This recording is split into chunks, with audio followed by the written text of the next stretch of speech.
आज हम पोएम पढ़ेंगे, ठीक है? रेडी है पोएम पढ़ने के लिए? फिर अच्छी सी आवाज से बच्चे ने पोएम पढ़नी है, ठीक है? Ready 1 2 3 start. मेरे हैं दो हाथ, छोटे छोटे हाथ,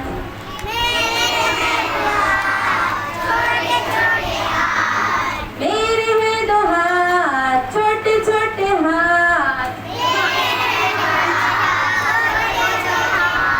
सब बच्चे अपने अपने हैंड्स दिखाएं मुझे। मेरे हैं दो हाथ, छोटे छोटे हाथ, ये रहते हैं मेरे साथ साथ।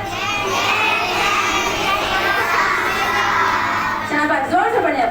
मेरे हैं दो हाथ, छोटे छोटे हाथ,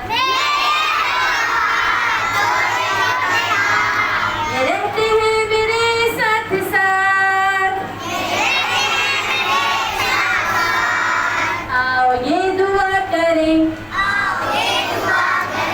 इनसे काम जो करें,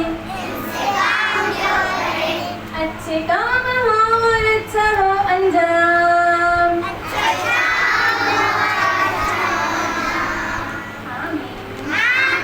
फिर से पढ़ें। ये बड़ी लंबी पोएम है, अभी तो हमने थोड़ी सी सीखी है ना, फिर से पढ़ते हैं। मेरे हैं दो हाथ, छोटे छोटे हाथ, ये रहते हैं मेरे साथ साथ।